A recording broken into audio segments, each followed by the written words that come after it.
মুহাম্মদুর রাসূলুল্লাহ সাল্লাল্লাহু আলাইহি ওয়াসাল্লামকে এক রাতের বেলা জিবরাইল আমিন এসে মক্কা থেকে তুলে নিয়ে গেলেন মসজিদে আকসা, বাইতুল মাকদিস, জেরুজালেমে অবস্থিত যে মসজিদে আকসা নিয়ে আমাদের পূর্বপুরুষরা, আমাদের পূর্বের উত্তরসূরিরা তারাও অমুসলিমদের সাথে যুদ্ধ করেছিল বা এখনো যুদ্ধ চলমান আছে। আমরা সেই রব্বে কারীমের উপর বিশ্বাসী, আস্থাশীল।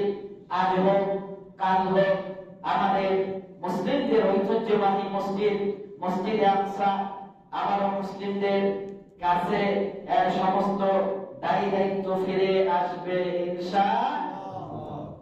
সম্মানিত উপস্থিতি, জিবরাইল আমিন মুহাম্মদুর রাসূলুল্লাহ সাল্লাল্লাহু আলাইহি ওয়াসাল্লামকে একদা এক রাত্রিবেলা মক্কা থেকে তুলে নিয়ে গেলেন মসজিদে আকসা, বাইতুল মাকদিসে। ওখানে পৃথিবীর যত নবী রাসূল পৃথিবীতে আগমন করেছিলেন সমস্ত নবী রাসূল পিছনের কাতারে মুসল্লি অবস্থায় উপস্থিত হয়েছেন। আর এই সমস্ত নবী রাসূলদের ইমামতের দায়িত্ব, ইমামের দায়িত্ব দেওয়া হয়েছে মানবতার মুক্তির দূত আপনার আমার নবী মুহাম্মদুর রাসূলুল্লাহ সাল্লাল্লাহু আলাইহি ওয়াসাল্লামকে। মুহাম্মদুর রাসূলুল্লাহ সাল্লাল্লাহু আলাইহি ওয়াসাল্লামের নেতৃত্বে, মুহাম্মদুর রাসূলুল্লাহ সাল্লাল্লাহু আলাইহি ওয়াসাল্লামের ইমামতিতে সমস্ত নবী রাসূল দুই রাকাত সালাত আদায় করলেন। এরপরে আল্লাহ রাব্বুল আলামিনের ফেরেশতা, সম্মানিত ফেরেশতা জিবরাইল আমিন এক এক করে আল্লাহর নবীকে উপরের দিকে নিয়ে যাইতে শুরু করলেন, যার নাম হচ্ছে মিরাজ। ঊর্ধ্ব গমনে লগ্ন করা, ঊর্ধ্ব গমনে যাওয়া।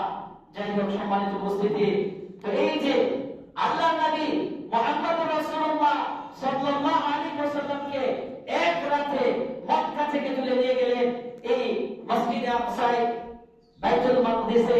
এখান থেকে আবার উপরের দিকে নিয়ে যাচ্ছেন।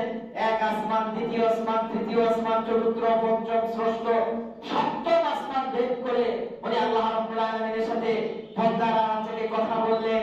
এই দৃশ্য, এই কথা, এই ঘটনা যখন আল্লাহর নবী এক রাত্রে গেলেন, এত জায়গা ভ্রমণ করে আবার ওই রাত্রি চলে আসলেন, এরকম একটা অবিশ্বাসীয় ঘটনা যখন আল্লাহর নবী সাহাবায়ে কেরাম রাদিয়াল্লাহু আনহুমা আজমাইনের সামনে বলতেছেন, যারা কালিমা পড়েছে, ঈমান এনেছে, তারাও বললেন হাই হাই, আফসোস, এটা আমাদের জন্য দুর্ভাগ্য, এটা কেমন হয়ে গেল গো।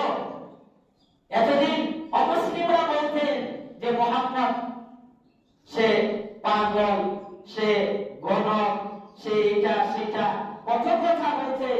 আজকে আমরাও দেখতেছি মুহাম্মদ সাল্লাল্লাহু আলাইহি ওয়াসাল্লাম কি বলতেছেন এগুলো।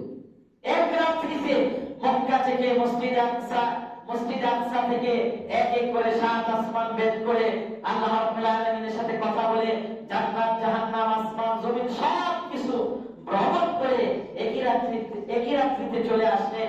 এটা আবার হয় কেমন করে? এটা সম্ভব কি করে? এটা যারা কালিমা পড়ছেন, ঈমান এনেছেন, তারা বলতেছেন। এটা কি মেনে নেওয়া যায়?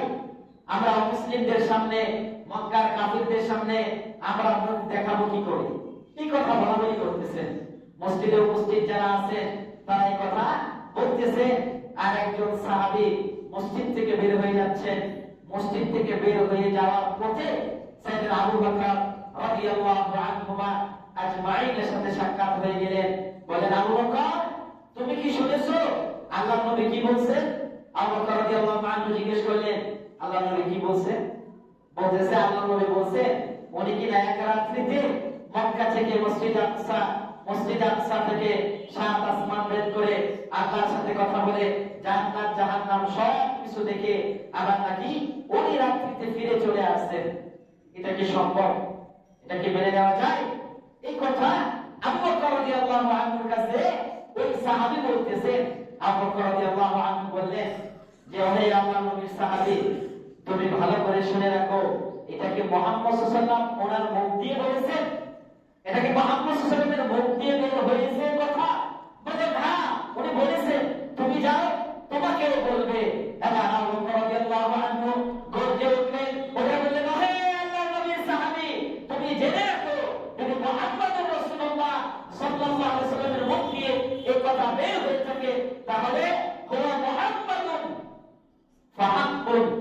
যে সত্য কথা বলেছে এটা সম্ভব। আবু বকর রাদিয়াল্লাহু আনহু বলতে পারতেন, চলো যাই আল্লাহ নবীর কাছে যাই, আমি গিয়ে একটু নিজ কানে শুনি, নিজের কানে একটু শুনি। বলেন না, যদি আল্লাহ নবীর মুখ দিয়ে কথা বের হয়ে থাকে তাহলে উনি সত্য কথা বলেন।